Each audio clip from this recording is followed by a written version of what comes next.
Oi, gente, voltei. E no vídeo de hoje eu quero conversar com vocês sobre um livro que eu recebi em parceria com a editora Rua do Sabão. Inclusive eu vou deixar aqui embaixo o link do Instagram da editora para vocês irem lá conhecer um pouco do trabalho deles, que na minha opinião é um trabalho surpreendente. Eles têm livros com temáticas extremamente importantes. E hoje eu vou conversar com vocês sobre esse livro aqui, O Guardião de Nomes, de um escritor paulista, o Leonardo Garzaro.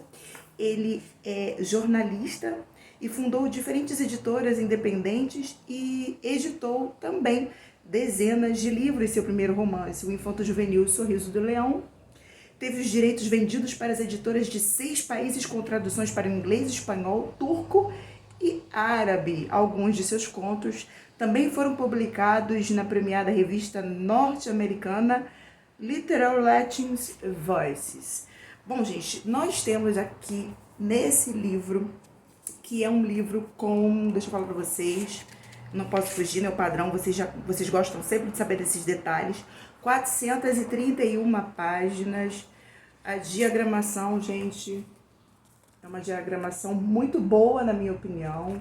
Nós temos folhas amareladas, olha. É uma história muito interessante aqui, que fala de 3 diferentes gerações de homens de uma mesma família, cujo enredo gira em torno do ato de nomear. Aí a gente lendo esse livro, gente, a gente para se questionar em alguns momentos sobre essa questão, sabe? Qual a importância de um nome? Qual é o poder que o nome tem sobre a vida de uma pessoa, sobre a história dela? Qual a influência, sabe, do nome? O nome é capaz de revelar a personalidade, as nuances da vida de um indivíduo? Então nós temos aqui o início dessa história com um filho, né? Já logo nas primeiras páginas, nas primeiras linhas desse livro, nós temos aqui um filho que acabou de perder o pai e ele está ali naquele processo de receber a herança. Então ele entra na casa, ele entra no escritório, senta na escrivaninha, começa a revirar os papéis, os documentos, as gavetas, e ele está ali naquele primeiro momento de posse daquela herança.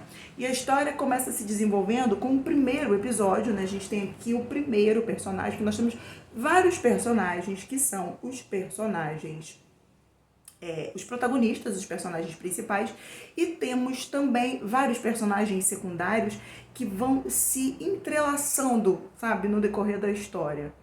E nós temos aqui, no início desse livro, esse primeiro personagem, que é o Barão Álvares Correia, e ele tá ali, a sua esposa tá grávida, ele vai ter o 7º filho, e eles entram numa espécie de disputa familiar sobre que nome teria essa criança.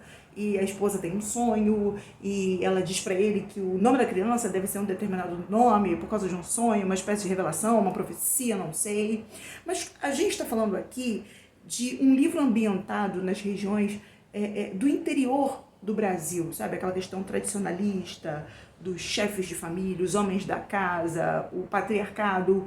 Então, esse homem, o barão, ele é muito irredutível, ele não quer concordar de forma nenhuma com a opinião da esposa, ele não vai se dobrar. Em alguns momentos ele tem até algumas atitudes, assim, na minha opinião, um tanto que machistas, porque ele acha que ela não é capaz de pensar certas coisas, de fazer certas coisas, imagina, ela não pensaria nisso. Então, dentro desse embate, qual vai ser o nome? O nome vai ser tal, o nome vai ser tal, o nome vai ser o que eu quero, o nome não vai ser o nome que a minha esposa quer. A criança nasce e nós temos aqui, logo no começo do livro, uma tragédia. Acontece uma tragédia. Essa criança, ela vai crescer sem nome, isso não é um spoiler, porque a narrativa começa a partir daí. Essa criança vai nascer sem nome. E o curioso aqui, nessa história, dentre os muitos personagens que nós temos Ernestinho, deu até um trava-língua. Nós temos o Próspero, que é o gigante, que na verdade era um anão. Enfim, são personagens, inclusive na minha opinião, muito interessantes e alguns divertidos. Nós temos aqui esse contexto, porque veja, o menino, ele não recebe um nome, sabe? A partir dessa tragédia, cria-se uma espécie de estigma sobre ele. Ele passa a ser uma criança, um adolescente, um jovem, um homem rejeitado, e ele não tem nome, e ele cresce com esse estigma, e curiosamente ele se tornará o guardião de nomes. Então isso aqui para mim já traz uma mensagem de superação, sabe? Exatamente naquele ponto que você sofreu, naquele ponto que você foi humilhado, naquele ponto onde você foi fracassado, você foi mais injuriado, será exatamente o ponto onde você vai lograr êxito, onde você vai conseguir romper. Então isso me despertou muitas reflexões, sabe? Sobre não desistir, sobre acreditar. E nós temos aqui também, gente, nesse livro, uma ambientação nas regiões do interior do Brasil. Então nós temos aqui o autor do livro, o Leonardo, ele mostra pra gente esses lugares, essas regiões antigas do Brasil, onde as famílias mais poderosas ainda subjugavam as pessoas de classe mais humilde, os expondo inclusive a condições de trabalho alarmantes, com práticas que remetiam, até você começar a observar a leitura, e você se pega em alguns momentos vendo práticas que remetiam à escravidão. Mas nós temos aqui nisso tudo, gente, personagens muito bem construídos. Eu digo para vocês, é uma leitura, assim, uma narrativa que dá gosto de fazer. Mas a gente tem um detalhe aqui interessante. Essa narrativa é uma narrativa muito densa. Não é aquele livro que te entrega assim de graça. Você vai lendo tranquilamente e vai pegando as nuances da história de graça, não. É um livro que exige de você atenção, dedicação, porque a gente tem aqui, além dos protagonistas, como eu já falei, muitos personagens secundários que vão se entrelaçando com esses personagens principais ao longo da história.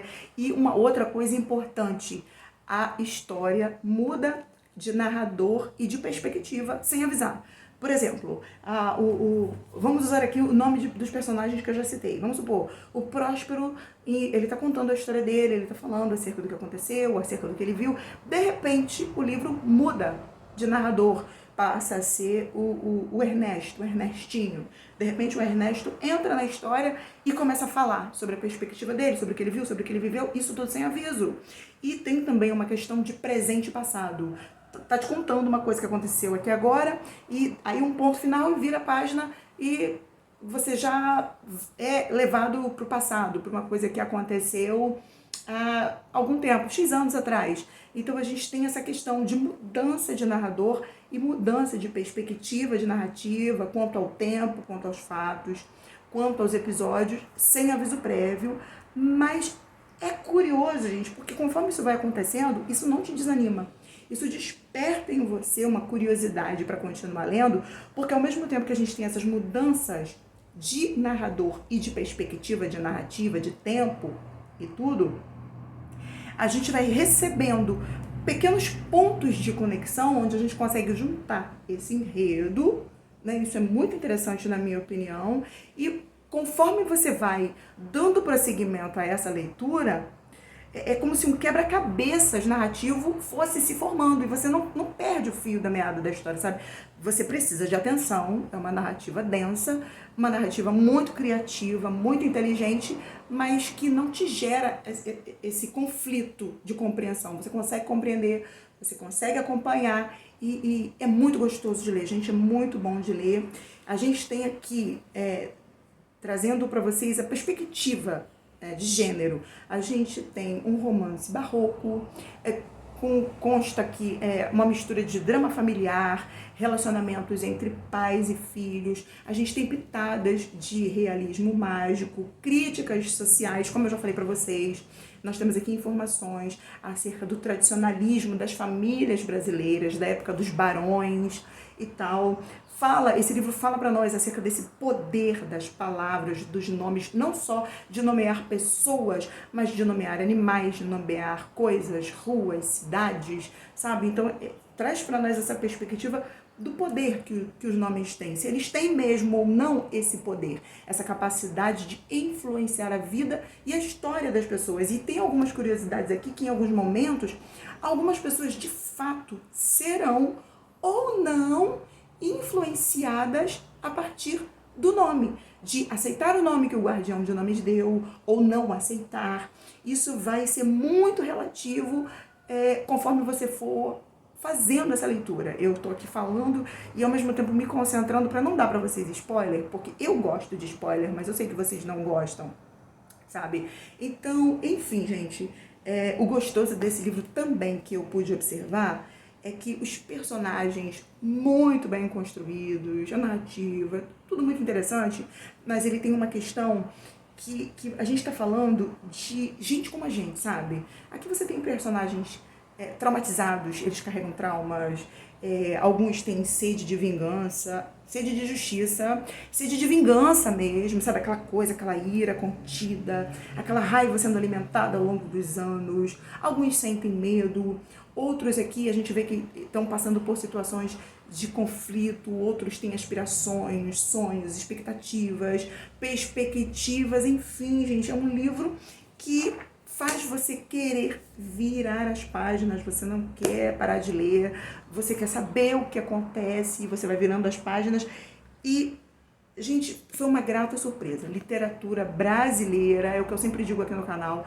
a gente precisa falar mais sobre os nossos escritores brasileiros, porque nós temos verdadeiras joias da literatura brasileira, e tá aqui uma grata surpresa, uma excelente descoberta, e eu não vou falar mais nada, para não deixar escapulir aqui nenhum spoiler para vocês, porque eu quero muito que vocês façam essa leitura e descubram o desenvolvimento da história do Guardião de Nomes. O que eu posso dizer a mais aqui para vocês é que o final dessa história é extremamente incrível. Eu poderia dizer que é digno de um Guardião de Nomes. Bom, gente, é isso. Eu vou ficando por aqui. Eu espero muito que vocês tenham gostado, que vocês tenham se interessado pelo Guardião de Nomes, por querer ler essa história. Não esqueça de curtir, sabe? Deixa o seu like, é muito importante para o nosso canal.